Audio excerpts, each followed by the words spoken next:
Bang Kodari juga memberikan pandangannya. Kita harus mengucapkan terima kasih juga untuk Mas Seno. Mas Seno, terima kasih sudah bergabung dalam perbincangan ini walaupun waktunya sangat terbatas. Kemudian juga selamat melanjutkan kegiatan berikutnya, Mas Seno. Terima kasih sekali. Terima kasih semuanya. Baik, Mas Seno, terima kasih. Semuanya. Ya. Oke, Bang Kodari, gimana Bang Kodari melihat ini juga? Jadi Bu, ini sebenarnya berbeda dengan suara harapan warga Jakarta yang kita ini selama ini lihat dari hasil survei-survei. Ya, saya kira kita semua, ya publik, para pelaku politik harus ingat bahwa sistem yang kita miliki namanya sistem demokrasi perwakilan.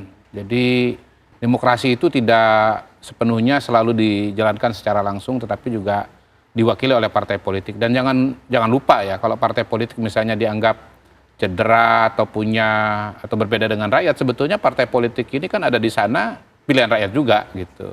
Kursi-kursi yang ada sekarang itu yang dipegang oleh Golkar, dipegang oleh PAN, dan yang lain-lain yang mengajukan paslon ini juga yang milih adalah rakyat. Jangan dilupakan, jangan dikatakan bahwa apa yang dipilih oleh teman-teman di partai politik ini bukan pilihan rakyat dan berbeda dengan rakyat. Ya, tapi jadi jauh Bang Kodari. Iya, sebentar saya selesaikan dulu. Kita bicara dalam politik yang perwakilan ini ada dua sisi atau ada tahapan mengajukan calon, ada tahap memilih calon begitu. Untuk mengajukan calon, menunya itu porsi terbesar di partai politik. Tapi untuk memilih siapanya nanti ada di masyarakat gitu.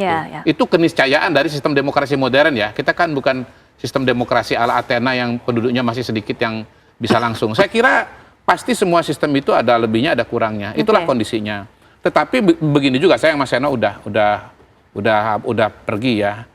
Gini, kalau PDI Perjuangan kita bersama rakyat, kita mau survei yang calon yang ada di survei itu yang kita ajukan. Survei SMRC barusan, nih coba nanti pemirsa cari ya. Survei SMRC itu menunjukkan bahwa sesungguhnya kalau PDI Perjuangan misalnya mengajukan Anies ya. Ini kan sekarang wacananya mengajukan Anies. Itu yang milih Anies itu cuma 8%. Sementara yang milih Ridwan Kamil 38 apa 39%. Jadi konstituen PDI Perjuangan itu jauh lebih banyak yang aspirasinya kepada Ridwan Kamil, bukan kepada Anies. Baik. Udah, saya sampai di situ aja. Saya sampai di situ aja, cukup. Kalau misalnya PDI Perjuangannya ngajuin Anies, tapi saya tuh kalau PDI Perjuangannya pada hari ini kan wacananya PDI Perjuangan mengajukan Anies. Misalnya PDI Perjuangan ngajuinnya Rano Karno terus PKB-nya lain mungkin beda soal. Iya, kan saya udah katakan per hari ini PDI Perjuangan mengajukan Anies. Dari tadi mengajukan Anies. Saya nggak mau diskusi yang lain. Saya diskusinya bahwa pada hari ini PDI Perjuangan mengajukan Anies. Ternyata konstituen PDI Perjuangan tidak memilih Anies. Titik. Koreksi dikit, tapi yang tidak tahu dan tidak jawab juga 53%. Oh iya, tapi bukan ke sana. Perbandingannya adalah Anies dengan Ridwan Kamil, Bos. Yang milih Ridwan Kamil jelas-jelas jauh lebih banyak. Pemilih PDI yang milih Ridwan Kamil jauh lebih banyak daripada Anies. Di situ PDI Perjuangan putus hubungan dengan rakyat. Oke, baik. Nanti kita akan kembalikan perbincangan ini. Mas Koli juga bisa berikan pandangan, tapi setelah jeda kami sudah kembali. Ibu yang saya hormati,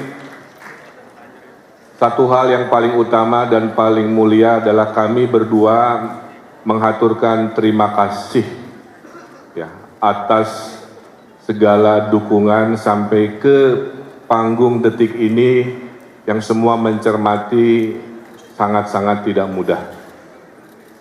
Kami manusia punya ikhtiar, tapi wilayah takdir adalah wilayah Allah Subhanahu wa Ta'ala. Oleh karena itu kami berdua akan beradaptasi terhadap sebuah ikhtiar ini.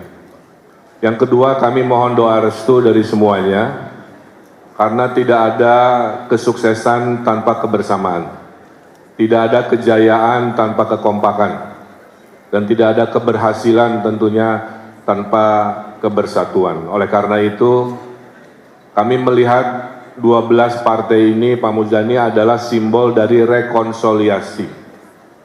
Sudah ditunjukkan oleh orang tua kita, Bapak Jokowi, Bapak Prabowo, menunjukkan kepada seluruh warga Indonesia bahwa setelah kontestasi datanglah rekonsiliasi.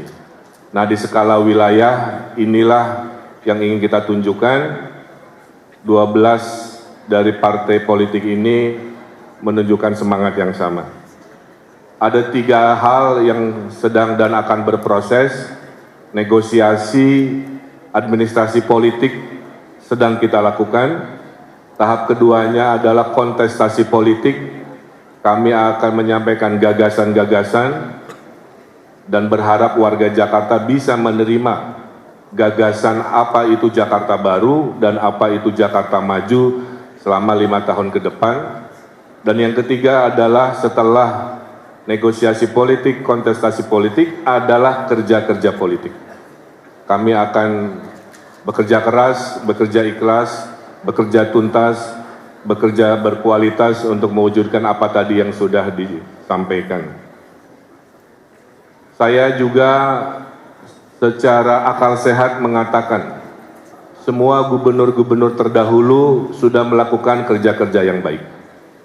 Kami berkomitmen melanjutkan prestasi hal baik yang sudah dilakukan oleh Pak Heru sebagai PJ, oleh Pak Anies sebagai gubernur terdahulu, oleh Pak Jarod, Pak Ahok, Pak Jokowi, semua punya jejak prestasi kebaikan. Jika hal itu baik, kami akan lanjutkan dan pertahankan. Jika masih kurang, kami akan sempurnakan. Kenapa kami sangat bahagia ada Mas Gibran di sini? Karena dengan undang-undang yang baru, Wakil Presiden Republik Indonesia diberi tugas untuk mengkoordinasikan aglomerasi Jakarta dan sekitarnya. Dan menurut kami ini sudah takdirnya.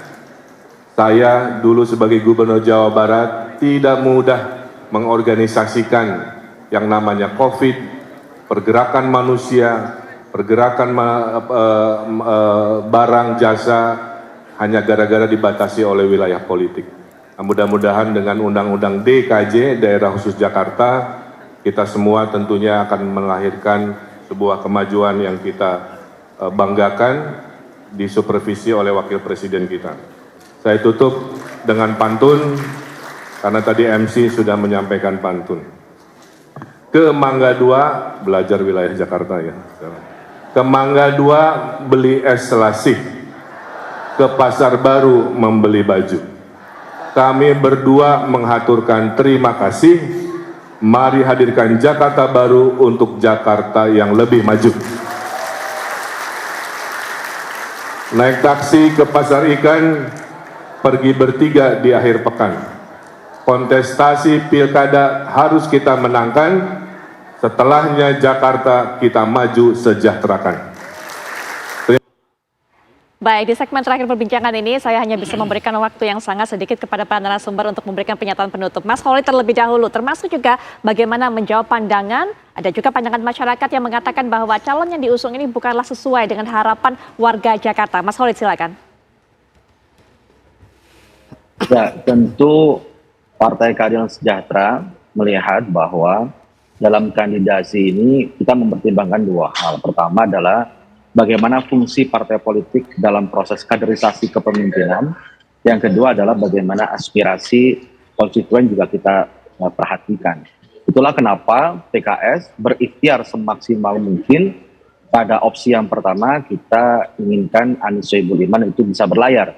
Tapi peraturan memiliki threshold, ambang batas, bahwa untuk mendukung pasangan untuk bisa berlayar itu membutuhkan 20% atau 22 kursi, dan persyaratan itu belum bisa kita penuhi.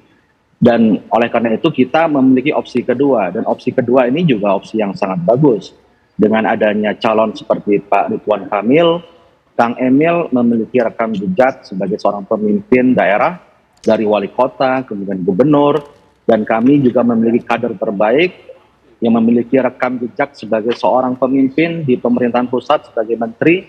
Kami berharap visi harapan dengan ingin menjadikan Jakarta baru, karena Jakarta pasca tidak menjadi ibu kota itu akan menjadi Jakarta baru, itu memiliki tantangan tersendiri, dan Jakarta yang maju, yang bisa seiring, seirama, senapas perjuangan dengan bagaimana pemerintah pusat ke depan bisa berjalan program-programnya di Jakarta. Baik, demikian. Ya.